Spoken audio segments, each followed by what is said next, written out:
Hello everyone, I'm Crystal Fuentes, the founder of the Ladies Coach, and this is our second video for TLC Thursdays. Last week, if you haven't seen, we talked about passion, and we were answering a question that I got from Heather on how to take home and how to bring in passion into your lives. Today, I thought it was so important that we talk about language. And what I mean by that is the language that builds our relationship, the language that determines and forecasts the shadow of the relationships that we have with our intimate spouses. So if you're ready, here we go.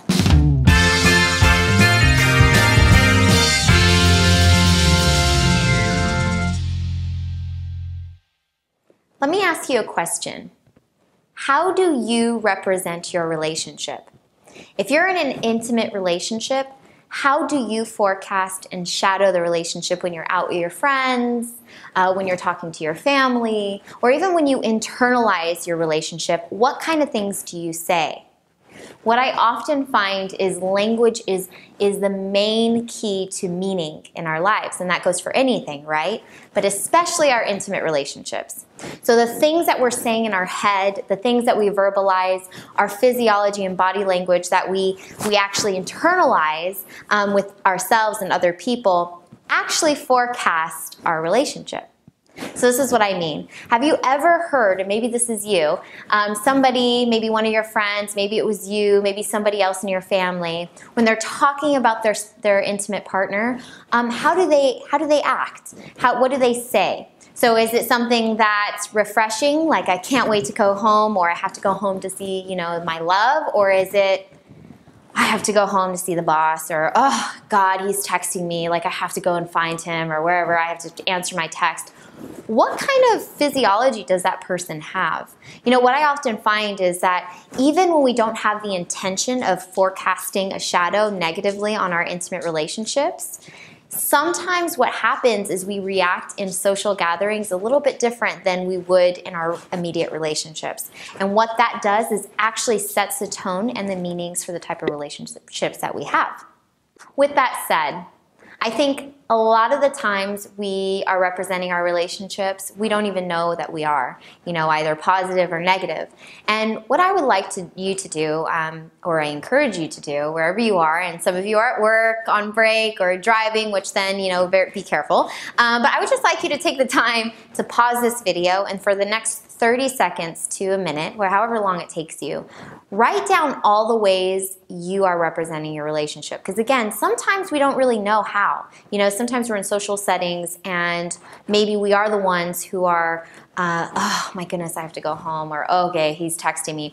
Or maybe we're saying, oh my goodness, can't wait to go home, okay, gotta go, and we're really excited. But either way, I think it's great to acknowledge where you stand and how you're representing your relationship.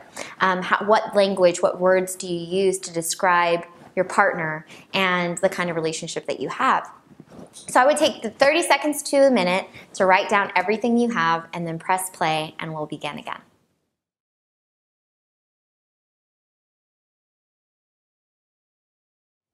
Welcome back. So what did you find?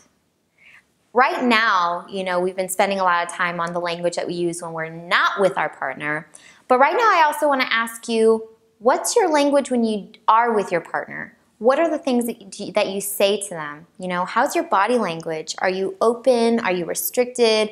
I find a lot of couples who have been together for, quite a few years start to lose that, the nice factor. When we first get into a relationship with someone, it was always so nice, right? It was so open. Women, we are so in our feminine energy, and we're so open, and anything we would do for anything for our partners.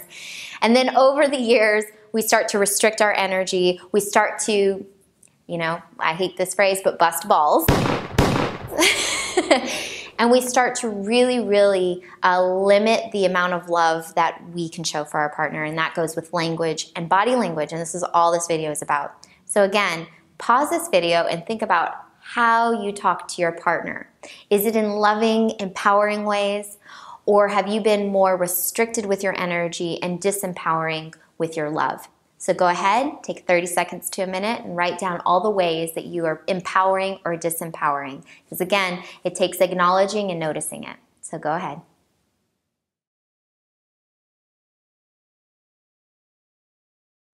So how did it go? Over your list, did you find that you are communicating and showing the language of love, or are you showing the language of disempowerment?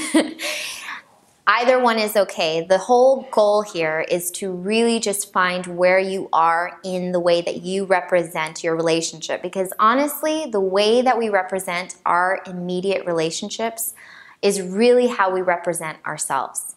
Because if that is an intimate relationship, it is something that is so close to us. And if we are representing that and casting a shadow of, negativity, then it's only representing ourselves.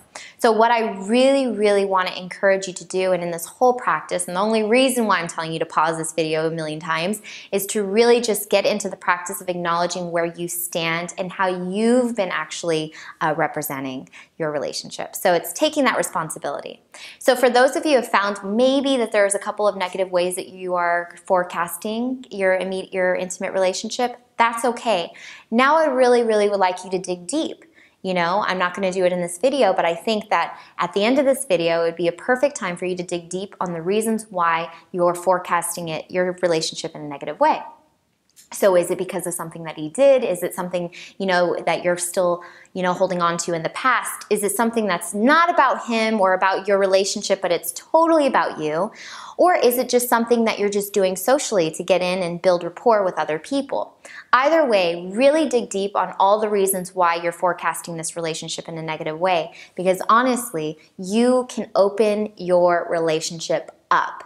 And that means being open with your energy, and I talk about this all the time, but really, you are the opener of your relationship. If you're a woman and you're watching it, you have the power to really, really transform any relationship in your life, and not just intimate, but really everyone around you. So if it's something that is negative and you are the one who is forecasting it in a negative way, I really encourage you to dig deep and find out how you can embrace and really open up your relationship. Because really, when we're around other people, if it's an intimate relationship that you have, then that's the most important relationship. Everyone else doesn't really matter. And so when your relationship is faulty, before you start talking and forecasting it to everyone else, I believe, and it's super, super important, that you go and you mend it with your intimate partner. And so again, if it's negative and you wrote down some things that you're finding out that you're saying, dig deep. If you found out that, wow, I really, really, I am forecasting my relationship in a positive way. I do love every time I talk to other people, I'm showing how much this person means to me.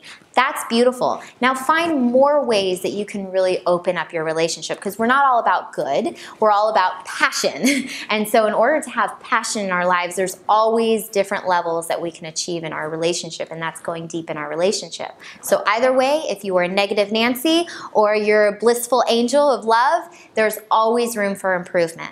So after this video, I encourage all of you to really, really look at the dynamic of your relationships and see how you can forecast that even deeper, and how you can really, really encourage all the people around you to live a life of intimate love, because it is the deepest love that we have. So I thank you so much for joining me on this, and I hope that you do your little research, and please comment below and tell me what you found. I would love, love, love to hear from you all.